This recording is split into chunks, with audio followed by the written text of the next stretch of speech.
Bonjour à tous. Une petite vidéo aujourd'hui un petit peu différente pour essayer de se focaliser, faire une focale, un focus sur ce que pas mal de personnes disent de plus en plus. Et c'est vrai que ça fait écho en moi aujourd'hui, je ne sais pas, peut-être des circonstances personnelles, mais que nous sommes confrontés de plus en plus aux mensonges. Alors ça peut être euh, au stade familial, ça peut être au stade, je ne sais pas, dans la sociétale, votre travail, etc. Et le jour où on comprend que tout n'est que mensonge, ou qu'on vous ment, ou que même vos enfants, je ne sais pas, vos neveux, vos nièces, vos petits-enfants mentent tout le temps, un peu comme un réflexe. Et on se dit, bon, les enfants mentent, bon, qui dit que vous n'avez pas menti vous-même, ça fait partie de l'homme, de l'humain. Mais aujourd'hui, j'ai l'impression que ça va plus loin que cela. Le mensonge a pris une part tellement importante que là, j'ai l'impression qu'il y a quand même des personnes qui se disent, d'ailleurs on me dit, waouh, c'est un gros mensonge. Ça veut dire que, on me dit, ça veut dire que, plus loin, point de suspension, qu'on nous a menti depuis tant d'années, ne serait-ce que dans ce que les politiques veulent bien. Quand ils parlent, ils mentent. Voyez, par exemple, les politiques. Mais ça peut être aussi euh, des historiens, pour embellir une histoire, va transformer cette histoire. Ou comme on dit, c'est ceux qui ont gagné qui vont donner leur version de l'histoire, et peut-être qu'elle est fausse. Dans les religions aussi, que ce soit dans la Bible, peut-être qu'il y a des choses qui sont fausses, on ne sait pas. Celui qui a écrit la Bible, est-ce qu'il n'a pas tué celui qui voulait en écrire une autre? Après tout, on ne sait pas. Et puis en fait, lui qui a gagné, l'autre, il ne peut pas parler puisqu'il est mort. Donc, je peux écrire ce que je veux. Donc, c'est vrai qu'on peut être suspendu dans une illusion, mais complètement inconsciente, et on ne le sait pas, jusqu'au jour où peut-être qu'il y a quelque chose qui nous interpelle, et on se réveille, on ne sait pas pourquoi, et on se rend compte, waouh, tout est mensonge. Pour certaines personnes dans leur vie qui sont confrontées à des histoires répétitives et qui voient qu'il y a du mensonge partout. Ou alors on a une idée d'une personne peut-être négative pendant des années parce que nos oncles, nos tantes, nos parents, notre professeur, je ne sais pas, le voisin, nous a dit que cette personne avait eu cette histoire-là. Et un jour, vous vous réveillez, vous dites, mince, il y a quelqu'un qui vous dit, mais non, c'est pas vrai, etc. Et vous vous dites, mais mince, tous ces gens-là m'ont menti, c'est incroyable. Je me réveille, je me rends compte que... Et donc là, votre cerveau, il se dit, est-ce qu'il faut que je mette de côté tous ces gens qui m'ont menti? Ou alors, jouer le jeu et tant pis, parce que sinon je vais me retrouver tout seul. Donc il y a plein de choses comme ça qui fait que nous agissons d'une manière ou d'une autre qui n'est pas forcément sensée ou sincère ou honnête. Mais bon, qu'est-ce l'honnêteté? C'est un autre débat. Voilà. Alors, un petit tirage ici sur, justement, sur le mensonge, ce que ça peut avoir comme répercussion sur nos vies. Et peut-être un mensonge peut aider à vivre mieux. Si par exemple on se présente pour un travail et qu'on dit écoutez, nous on prend des bacs plus 4, et bien vous allez dire oui, bien sûr, j'ai bac plus 4. Puis voilà, bravo, vous êtes pris. Voilà, une ascension grâce au mensonge. Donc ça peut être aussi positif, mais ce mensonge, c'est quand même particulier, le mensonge, le fait de mentir peut détruire des vies et puis peut aussi sauver des vies. C'est paradoxal. Alors, je voulais savoir, donc je vais poser la question, est-ce que peut-être, alors je vais prendre une manière un petit peu cosmique, un peu plus large, bien sûr, je ne veux pas aller chercher les détails, mais est-ce que par exemple, moi, je voudrais poser la question aux cartes, est-ce qu'on nous a menti sur l'histoire? Est-ce que par exemple, on a raconté tout un pan d'une histoire, mais en fait, on nous l'a raconté parce qu'elle n'existe pas, elle a été inventée. Voilà une question que je me pose, qui est liée vraiment au mensonge, hein. Un mensonge qui, du coup, a des répercussions énormes, puisque c'est une référence. Un pan de l'histoire est une référence, est un indice, et quelque chose de précis dans notre cerveau.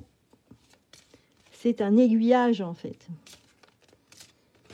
Alors, voilà la première carte. D'une manière spirituelle, d'une manière un petit peu comme ça, un peu différente.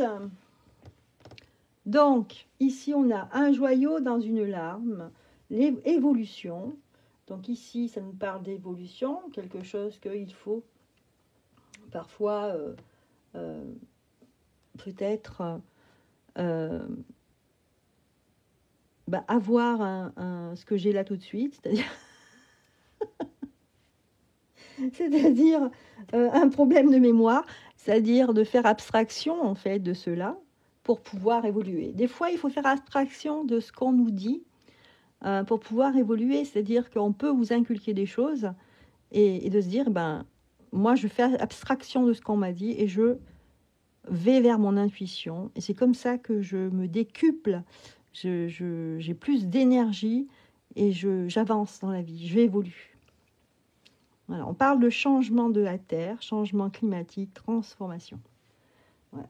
Je pense que, quelque part, le jeu nous dit ici que le mensonge ou ce qu'on vous a raconté n'a pas forcément de conséquences sur vous-même, mais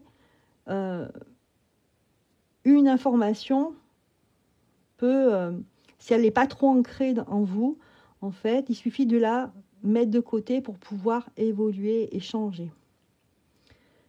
Pour certains qui croient dur comme fer, comme par exemple une religion, dans la religion, c'est vrai qu'on peut faire croire des choses et les gens vont le croire beaucoup plus que si c'est un prof d'histoire qui va vous raconter ça. Mais par contre, si on dit que c'est Jésus-Christ, etc., ou n'importe quoi, je dis Mahomet, enfin toutes les religions que vous voulez, et bien là, la personne, comme elle est un peu fanatique, entre guillemets, bien sûr, dans le premier sens, dans le sens premier du mot, eh bien, elle va ici le croire fermement et ça va en fait annihiler en fait sa créativité. Ça va bloquer l'idée peut-être qu'elle aurait pu avoir si on ne l'avait pas ancrée dans une réalité certaine. Voilà.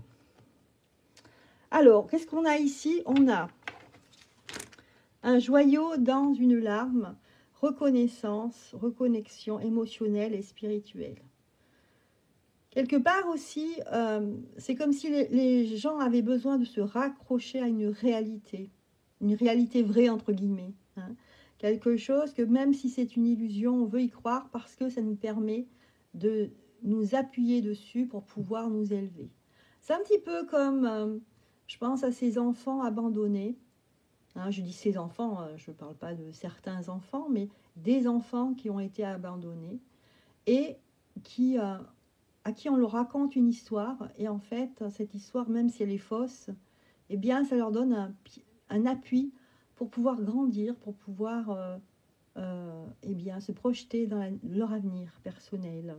Donc, quelque part, on nous dit ici que ça peut être quelque chose de triste, mais quelque chose quand même comme un trépied, un tremplin même. Voilà. Et on nous parle ici de reconnexion émotionnelle et spirituelle. Voilà. Donc, ici, le jeu nous dit que le mensonge n'est pas forcément très grave, n'est pas forcément très pessimiste, très négatif, mais va permettre aux personnes d'évoluer. Et ici, on nous dit réellement que dans le mensonge, ce qui compte, c'est de croire ou pas. Voilà. Est-ce qu'on croit à tout ce qu'on nous dit? Est-ce qu'il ne faut pas être en retrait par rapport à ce que l'on nous dit, hein, que ce soit le pape, que ce soit votre voisin, ou que ce soit, je ne sais pas moi, un message écrit que vous trouvez par terre? Ce message, il doit être pris avec du recul et pas pour argent comptant. Et on vous dit ici de rester en fait vous-même avec vos convictions propres. Et c'est comme ça que vous pouvez évoluer et changer et vous transformer. Voilà, ici on nous dit que le mensonge, on n'empêche pas l'évolution de la vie des peuples. Voilà pour ce qui concerne ce que je disais, parler en fait sur le mensonge, quelles conséquences ça peut avoir. Eh bien, vous voyez que tout dépend comment on prend les choses, comment les gens, quelle importance donne-t-on à cette information. Alors, avec la purification de l'eau, ici, on nous dit, pour savoir si c'est vrai ou faux, eh bien, de rester neutre ici. Voilà, pour moi, c'est la neutralité et d'avoir son libre arbitre ici, de savoir, d'essayer d'avoir une vue de ce que vous entendez, éloigné, hein, éloigné de vous-même, pour pas trop vous imprégner, et voilà, et de ne pas trop être influencé. C'est pour ça qu'on parle de purification ici. Voilà, pour ce qui est d'une manière un peu spirituelle d'aborder ce mensonge. Et puis maintenant, donc, on va regarder réellement, est-ce que on peut nous dire la réponse? Est-ce qu'on nous a menti pour cette histoire?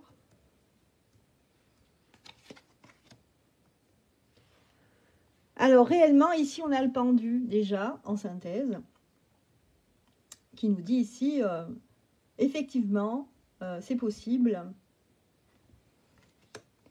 C'est possible, et en fait, c'est bien possible, c'est pour ne pas qu'on évolue. C'est comme si ces mensonges au niveau de l'histoire, c'est une manière de nous arrêter dans notre évolution. Qu'on ne prenne pas trop de pouvoir ici. Donc vous voyez, on a une personne qui est pendue par un pied et on nous dit ici, oui, bien sûr, c'est pour que vous perdiez votre pouvoir. Ici, ce qui ressort, vous voyez, c'est encore le pouvoir, la force. Et pour pouvoir vous manipuler, vous, personne de la population, que vous restiez esclave ici. Voilà. Et vous immobiliser. Donc là, c'est clair et net, on nous donne bien la réponse. On nous dit ici que oui, effectivement, et en fait, c'est même pas... Le jeu ne répond pas forcément exactement à ma question, mais il va plus loin que ça. C'est comme si, bien sûr, bien oui, bien sûr, tout le monde le sait, et que on nous donne l'explication à tout cela, en fait. Et l'explication, c'est pour nous maintenir ici, bloqués dans notre évolution, c'est-à-dire que nous restions bien esclaves de projets qu'on a prévus pour nous. Et ici, c'est pour nous maintenir, vous voyez, pour nous maintenir et que nous soyons immobilisés, qu'on ne puisse pas bouger à gauche, à droite, au centre, enfin bon, qu'on ne puisse pas évoluer. Et pourtant, on aurait vraiment des capacités, des possibilités d'évoluer, de faire changer ce monde.